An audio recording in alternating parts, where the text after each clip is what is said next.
Why were historians turned pale when they zoomed in on this 1887 wedding portrait? The basement archive of the Chicago Historical Museum smelled of old paper and dust, a scent that Dr. Rachel Thompson had grown to love over her 15 years as a curator. On this particular October morning in 2024, sunlight filtered weakly through the high windows, casting long shadows across rows of storage boxes waiting to be cataloged. Rachel sat at her workstation, methodically scanning photographs from a recent estate donation, her eyes tired but alert. The collection had belonged to the Patterson family, descendants of early Illinois settlers who had finally decided to part with their ancestral archives. Most of the photographs were predictable. Stern-faced ancestors in formal poses, faded images of farmland, a few Civil War soldiers standing rigidly before the camera. Rachel had processed dozens of similar collections, and she worked efficiently, noting dates and names in her database. Then she reached a photograph that made her pause. It was a wedding portrait, mounted on thick cardboard backing that had yellowed with age. The notation on the back, written in faded ink, read, "Thomas and Elizabeth Miller, June 14th, 1887, Riverside, Illinois." The image showed a young couple standing on the porch of a white clapboard house, surrounded by perhaps 20 guests arranged in careful rows. The bride wore a high-necked dress with delicate lace, her dark hair pulled back severely. The groom stood stiff and uncomfortable in a dark suit, his hand resting formally on her shoulder. Rachel placed the photograph on the scanner, setting it to the highest resolution. The museum's new equipment could capture details invisible to the naked eye, revealing textures and minutiae that often provided valuable historical context. She initiated the scan and waited, watching the blue light travel slowly across the image. When the digital file appeared on her screen, Rachel zoomed in habitually, examining faces and clothing. She noted the Victorian fashion, the wooden architecture typical of rural Illinois in the 1880s, the serious expressions expected of people who had to hold perfectly still for the long exposure times of early photography. Then she saw it. Behind the wedding party, the front door of the house stood partially open. Rachel zoomed in closer, her heart beginning to beat faster. There, carved into the wooden doorframe, barely visible, easily dismissed as a natural wood grain or shadow, was a symbol she recognized immediately from her graduate studies. It was a pattern used by the Underground Railroad, but that was impossible. The Underground Railroad had ceased operations in 1865 when the Civil War ended and slavery was abolished. This photograph was taken 22 years later. Rachel's hands trembled slightly as she zoomed in further, her breath catching in her throat. Rachel leaned back in her chair, removing her glasses to rub her tired eyes. She had been staring at the symbol for nearly 20 minutes, cross-referencing it with images from her digital library of Underground Railroad markings. There was no doubt. The carving on the doorframe matched exactly the pattern known as the crossroads marker, a specific combination of lines and curves that had indicated a safe house where freedom seekers could find shelter, food, and guidance on their journey north. She enlarged the image until the pixels became visible, examining every detail of the carving. It was deliberate, carefully executed, not a random imperfection in the wood. Someone had carved it there intentionally, and the photographer had positioned the wedding party in such a way that the open door was visible in the frame. Rachel pulled up her notes on Riverside, Illinois. It was a small town about 15 miles west of Chicago, established in the 1850s by Presbyterian settlers who had strong abolitionist sympathies. During the Civil War era, several homes in Riverside had served as Underground Railroad stations. But by 1887, that network had been defunct for over 2 decades. The 13th Amendment had freed all enslaved people. The 14th had granted them citizenship. The 15th had given black men the right to vote. So why would anyone carve an Underground Railroad symbol on their doorframe in 1887? Rachel opened a new browser window and began searching for information about post-Reconstruction Illinois. What she found made her stomach tighten. After the hopeful years immediately following the Civil War, the 1880s had seen a dramatic rollback of civil rights gains across the country. In the South, Jim Crow laws were being enacted, creating a new form of racial oppression. But even in the North, conditions for black Americans were deteriorating. She found references to exploitative labor contracts, particularly in agricultural and railroad work. Black workers, many of them former slaves or their children, were being lured with promises of fair wages and good conditions, only to find themselves trapped in debt peonage, a system where employers provided advances on wages, housing, and supplies, then charged such high interest that workers could never pay off their debts. Legally, they couldn't leave until the debt was satisfied. In practice, it was a form of slavery by another name. Rachel sat back, a theory forming in her mind. Could the Millers have been helping people escape from these contracts? She needed more information about the couple in the photograph. The next morning, Rachel arrived at the museum with a sense of purpose she hadn't felt in months. She had spent the previous evening researching everything she could find about Thomas and Elizabeth Miller, but online records from the 1880s were frustratingly sparse. She knew they had lived in Riverside, that they had married in June 1887, and that Thomas had worked as a photographer, a detail that made the deliberate framing of the doorway even more significant. She needed to find living descendants, people who might have family stories, letters, or documents that hadn't made it into official archives. Rachel called the Riverside Historical Society and spoke with a volunteer named Martha, an elderly woman whose family had lived in the area for generations. The Millers? Martha's voice crackled over the phone. Oh, yes, I know that name. There's a woman named Claire who lives over in Oak Park. She's a great-great-granddaughter, I believe. Lost her husband a few years back. She's been talking about donating some family papers to us, but hasn't gotten around to it yet. Rachel felt a surge of excitement. Would you have her contact information? I can give you her number, but she's a bit particular about strangers calling. Let me reach out to her first. Explain who you are. 2 days later, Rachel found herself driving through the tree-lined streets of Oak Park, a historic suburb west of Chicago, where Frank Lloyd Wright had designed many of the homes. Claire's house was a modest bungalow with a well-tended garden, chrysanthemums blooming in shades of rust and gold despite the late October chill. The woman who answered the door was in her 70s, with silver hair and sharp blue eyes that assessed Rachel carefully. Dr. Thompson? Come in. Martha said you had questions about my family. Inside, the house was warm and cluttered with the accumulation of a long life, bookshelves overflowing, framed photographs on every surface, stacks of papers on the dining room table. Claire led her to the living room and gestured to a worn sofa. Martha mentioned you found a wedding photograph of Thomas and Elizabeth, Claire said, settling into an armchair. I'd love to see it. I don't think I've ever seen their wedding portrait. Rachel opened her laptop and turned it toward Claire, showing her the high-resolution scan. The older woman leaned forward, studying the image with interest. That's their house, she said softly. It was torn down in the 1950s to make way for a strip mall, but I've seen sketches of it in family papers. And look at Elizabeth. She was beautiful, wasn't she? Claire, Rachel said carefully, I need to show you something in the photograph. Something unusual. She zoomed in on the doorframe, revealing the carved symbol. Claire's expression changed instantly, a flicker of recognition crossing her face before she carefully composed herself. You know what this is, Rachel said. It wasn't a question. Claire was silent for a long moment, her eyes fixed on the symbol carved into the doorframe. Outside, a car drove past, the sound fading into the quiet suburban afternoon. Finally, she rose from her chair and walked to a large oak cabinet in the corner of the room. My grandmother told me stories, Claire said, opening a drawer and pulling out a worn leather portfolio. She was Thomas and Elizabeth's granddaughter. When I was young, maybe 10 or 11, she sat me down and told me things about our family that she said I needed to know, but that I should be careful about sharing. She returned to her chair, the portfolio resting on her lap. My grandmother said that Thomas and Elizabeth were part of something dangerous, that after the Civil War ended, they thought the fight for freedom was over, but they learned it had just changed shape. Rachel leaned forward, hardly daring to breathe. Claire opened the portfolio, revealing yellowed newspaper clippings, letters in faded ink, and several small photographs. Thomas was a photographer, as you probably know. He'd learned the trade during the war, documenting battles and soldiers. When he came back to Illinois, he opened a studio in Riverside. That's where he met Elizabeth. She worked for a Presbyterian minister who was involved in social reform work. She handed Rachel a letter, the paper brittle with age. This is from Elizabeth to her sister, dated 1889. Read it. Rachel carefully unfolded the letter. The handwriting was small and precise. Dearest Caroline, we helped another one escape last Tuesday. Thomas documented it, as always, though we must be more careful now. The railroad men are watching the stations more closely. Mr. Harrison came through and warned us that the company has hired men to track those who run. They call them criminals for breaking their contracts. But you and I know the truth. No contract signed under duress and deception is binding before God. We will continue as long as we are able. Rachel looked up, her hands shaking slightly. She's talking about the Underground Railroad symbol, but in 1889. Not the same Underground Railroad, Claire said quietly.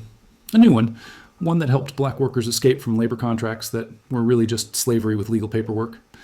She pulled out another document, this one an official-looking contract. Thomas kept this as evidence. It's from a railroad company in southern Illinois.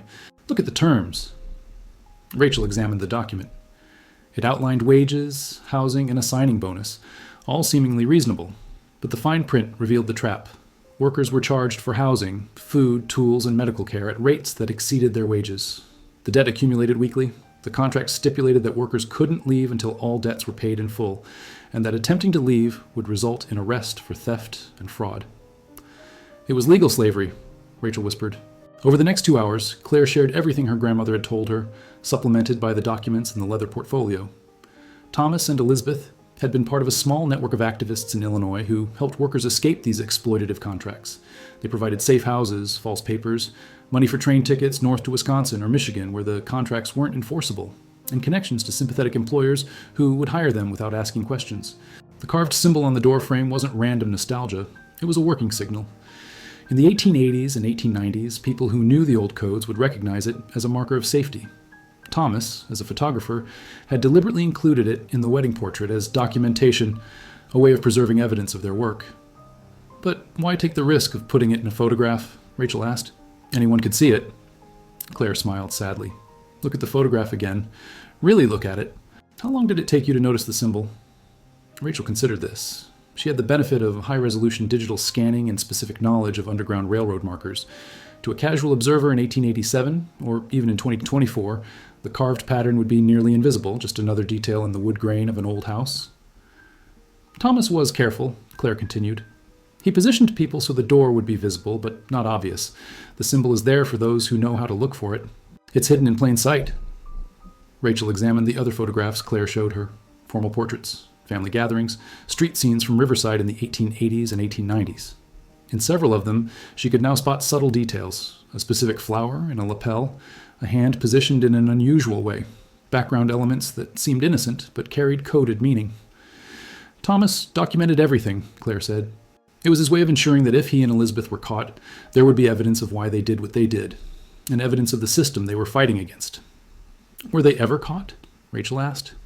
Claire's expression darkened. Not exactly, but in 1891, something happened that forced them to stop. My grandmother didn't know all the details. She said Thomas and Elizabeth never spoke about it directly. But from what she pieced together from overheard conversations and fragments in letters, someone they were helping was captured. Not by the law, but by men hired by the railroad companies. She pulled out a newspaper clipping from August 1891. The headline read, Negro Vagrant Found Dead Near Riverside Station. The article was brief, dismissive, describing an unnamed black man found by the railroad tracks, presumed to be a drifter. No investigation was mentioned. My grandmother believed this man was someone Thomas and Elizabeth were trying to help escape, Claire said quietly, and she believed his death was not an accident. Rachel spent the following week immersed in research, barely sleeping. Claire had allowed her to photograph all the documents in the leather portfolio, and Rachel had begun cross-referencing them with newspaper archives, census records, and historical accounts of labor practices in late 19th century Illinois. The picture that emerged was darker than she had imagined.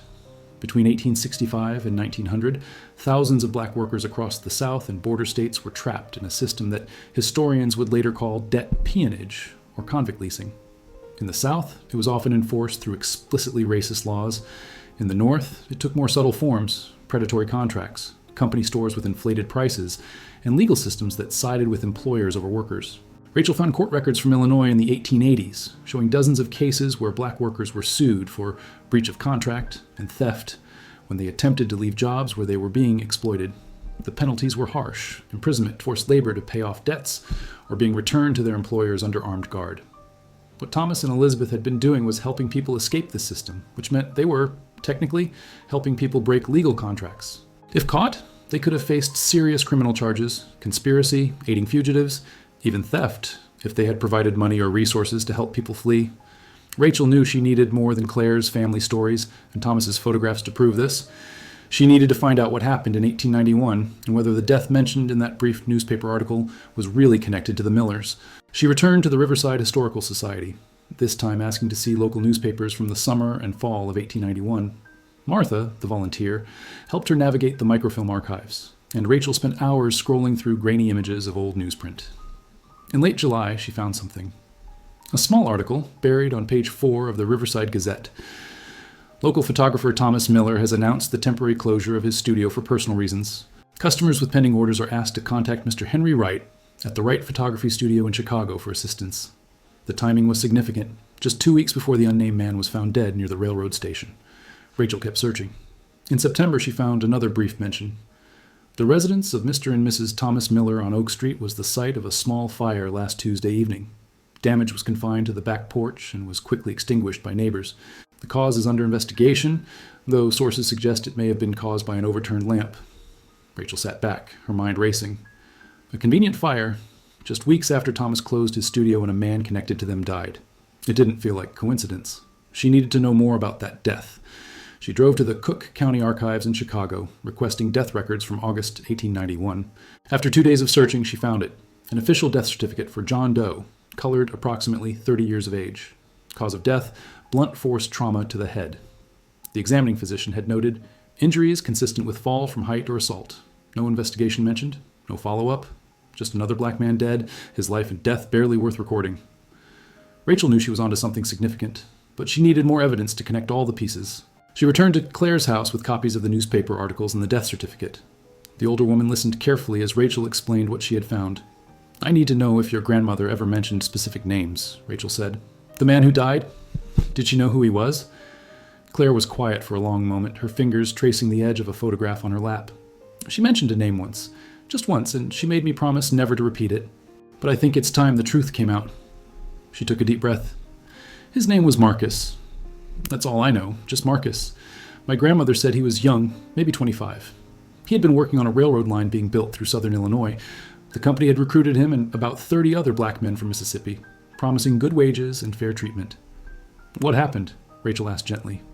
The promises were lies. They were housed in camps, charged exorbitant prices for everything, and paid wages that barely covered their debts. When Marcus tried to leave, the foreman beat him and added the cost of his training and equipment to his debt. He was trapped. Claire's voice grew stronger. Somehow, Marcus got word out to the Presbyterian Church Network. A minister in southern Illinois sent a message north, and it reached Elizabeth. Thomas traveled down to photograph the railroad construction. That was his cover. While he was there, he made contact with Marcus and several others, told them how to reach Riverside. Marcus made it, Rachel said, understanding dawning. He made it to their house. He stayed for 3 days while Thomas and Elizabeth arranged papers and a train ticket to Wisconsin, but someone had followed him or informed on him. Men came to the house, not police, but men hired by the railroad company. Thomas and Elizabeth said Marcus had already left, that they didn't know where he was going. The men searched the house but found nothing. Claire's hands trembled as she continued. Marcus left that night. Thomas and Elizabeth thought he had gotten away safely. But 2 days later, his body was found by the tracks. My grandmother believed he was caught while trying to board the northbound train and killed as a warning to others who might try to escape. Rachel felt a chill run through her. And the fire at their house? A warning. The railroad companies had power, money, and connections. They couldn't prove Thomas and Elizabeth had helped Marcus, but they wanted to send a message. Stop interfering, or next time it won't just be a porch that burns. Did they stop? Claire looked down at the photographs spread across the table. For a while, they were terrified. But my grandmother said that by 1893, they were helping people again. More carefully, more secretly, but they couldn't just stand by while people suffered. Armed with Claire's testimony and the documents from the leather portfolio, Rachel began a systematic review of all of Thomas's photographs from the 1880s and 1890s. She requested access to other collections held by various Illinois historical societies, explaining that she was researching the work of Thomas Miller as part of a broader study of 19th century photography in the Midwest. What she discovered astonished her. Thomas had created an entire visual language of resistance hidden in plain sight within his commercial photography work. In a formal portrait of a Presbyterian minister from 1888, a book on the shelf behind him was positioned to show its spine, The Rights of Labor. In a photograph of a Riverside street scene from 1890, a building in the background had a window open at a specific angle. Rachel found a letter from Elizabeth mentioning that an open window at the northeast corner meant it was safe to approach the house. Most striking was a series of photographs Thomas had taken of railroad construction sites across Illinois between 1889 and 1895. Ostensibly, these were commercial commissions, documenting the expansion of the railroad network. But examining them closely, Rachel noticed that Thomas had carefully photographed not just the structures and machinery, but the workers and their living conditions. In one image from 1891, workers' barracks were visible in the background, ramshackle structures with no proper ventilation or sanitation. In another, men were shown working in dangerous conditions without safety equipment. Thomas had framed these images to look like simple documentary photography, but they were evidence, visual testimony to the exploitation that fueled America's industrial expansion. Rachel found something else. In several of the railroad photographs, workers' faces were clearly visible. This was unusual for the time. Typically, such photographs focused on the structures themselves, with workers appearing as anonymous figures. But Thomas had made sure to capture individual faces, preserving the humanity and identity of people whose names were rarely recorded in official documents. She cross-referenced these photographs with the letters and documents from Claire's portfolio. Several of the men whose faces Thomas had photographed in 1891 and 1892 were mentioned by name in Elizabeth's letters to her sister, Jacob, Samuel, Robert, identified as people who had passed through or found their way north. Thomas had been documenting the people he and Elizabeth helped, creating a visual record of their existence and their courage. And he had hidden this record in commercial photographs that no one at the time would have examined closely enough to understand their deeper meaning. Rachel realized she was looking at something unprecedented, a photographic archive of a secret network that had operated for at least a decade, helping dozens, perhaps hundreds, of people escape economic slavery in the years after the Civil War. As winter approached, Rachel worked late into the nights, assembling her findings into a comprehensive account. She had documented the existence of the post-Reconstruction escape network, traced the Millers' involvement through letters and coded photographs, and connected their work to the broader history of labor exploitation in late 19th century America. But one question still haunted her. Why had Thomas included the Underground Railroad symbol so prominently in the wedding photograph? It was more visible than any of the other coded elements she had found in his work. There had to be a reason. She returned to Claire one cold November afternoon, the wind stripping the last leaves from the oak trees lining the street. Claire welcomed her in, offering hot tea and settling into their now familiar positions in the living room. "I've been thinking about the wedding photograph," Rachel said. "Thomas was so careful in his other work to hide the evidence subtly. But that symbol on the doorframe, once you know what to look for, it's unmistakable. Why would he take that risk?" Claire smiled, a knowing look in her eyes. "I was wondering when you would ask that. I think I know, but I wanted you to come to the question yourself." She pulled out a document Rachel hadn't seen before, a handwritten letter dated June 1887, the same month as the wedding. "This is from Thomas to his brother who lived in Ohio," Claire explained. "My grandmother kept it because she said it explained everything about who Thomas and Elizabeth were." Rachel read, "Dear William, by the time you receive this letter, Elizabeth and I will be married.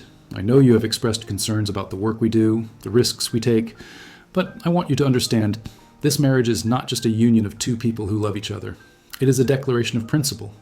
When we stand before God and our community, we stand as people who believe that freedom is not something granted by law, but something inherent to every human soul. The door of our home will always be open to those who seek refuge. We mark it not with shame or secrecy, but with pride. Let those who have eyes to see, see. Let those who understand know where they can find help. We will not hide who we are." Rachel felt tears prick her eyes. The wedding photograph wasn't just documentation, it was a statement. "Exactly," Claire said softly. "Thomas and Elizabeth chose to include that symbol in their wedding portrait because they wanted to declare, publicly and permanently, what they stood for. They knew most people wouldn't notice it, but those who needed to see it, those who were searching for help, they would understand. And future generations, if they looked closely enough, would know the truth." Rachel thought about Marcus, the young man whose death had briefly silenced the Millers but not stopped them. She thought about the dozens of faces in Thomas's photographs, people whose names were forgotten by official history, but who had fought for their own freedom with every step they took northward. "What happened to Thomas and Elizabeth?" she asked. "How did their story end?" Claire stood and walked to the window, looking out at the quiet street. They lived into their 70s, both of them. They had 4 children, and by all accounts, they were loving parents and respected members of the community. Thomas's photography business thrived. He became known for his skill and his fairness in pricing, which made him popular with working-class families. She turned back to Rachel. They never spoke publicly about what they had done. The network they were part of gradually dissolved in the late 1890s, as legal reforms slowly improved conditions for workers, though not nearly enough or fast enough, but they never regretted it. My grandmother said Elizabeth told her, near the end of her life, that she and Thomas had simply done what their faith required. Welcome the stranger, shelter the vulnerable, stand against injustice. Rachel closed her laptop, feeling the weight of everything she had learned. "Claire, this story needs to be told, not just in an academic journal, but widely. People need to know that the fight for freedom didn't end in 1865, and that ordinary people like Thomas and Elizabeth risked everything to continue that fight." "I agree," Claire said firmly. "That's why I shared everything with you. My grandmother made me promise that if the right person ever came asking the right questions, I should tell them everything. I believe you're that person, Dr. Thompson." Well, understood. Over the following months, Rachel worked with the Chicago Historical Museum to create an exhibition titled Hidden in Plain Sight, the Post-Reconstruction Underground Railroad in Illinois. The centerpiece was the 1887 wedding photograph, displayed on a large screen where visitors could zoom in and discover the symbol on the doorframe themselves, experiencing the same shock of recognition Rachel had felt. The exhibition included the documents from Claire's portfolio, enlargements of Thomas's railroad photographs showing the faces of the workers he had documented, and detailed explanations of the debt peonage system that had trapped thousands of black workers in the decades after emancipation. But Rachel insisted on something else, a wall dedicated to Marcus and the others who had risked everything to escape exploitation. Though most of their full names were lost to history, their faces, captured in Thomas's photographs, were displayed with dignity, each one captioned simply, Freedom Seeker, 1880s, 1890s. The exhibition opened in March 2025, on the anniversary of the passage of the 13th Amendment. Claire attended, now 81 years old, walking slowly through the galleries with Rachel at her side. They stopped before the wedding photograph, enlarged to fill an entire wall. They would be proud, Claire said quietly, looking at the faces of her great-great-grandparents, forever young in the photograph, standing before a door marked with a symbol of hope and resistance. They should be remembered, Rachel replied, not as heroes necessarily, but as people who saw injustice and chose to act, even when it was dangerous, even when the law was against them. That's a legacy worth preserving. Ciao. As visitors moved through the exhibition, many stopped before the wedding photograph, leaning in close to see the carved symbol for themselves. Rachel watched them, seeing their expressions change as they understood what they were looking at, a moment of ordinary happiness transformed into a declaration of extraordinary courage. The photograph Thomas had taken in June 1887 had finally revealed its deepest secret, not to condemn or shock, but to remind the world that freedom has always required vigilance, that justice has always demanded sacrifice, and that sometimes the most powerful resistance is hidden in the most ordinary moments, waiting patiently for someone to look close enough to see the truth. The door stood open in the photograph, just as Thomas and Elizabeth had kept their door open in life, a threshold between what was and what could be, marked with a symbol that meant, simply and powerfully, here you are safe, here you are welcome, here you are free.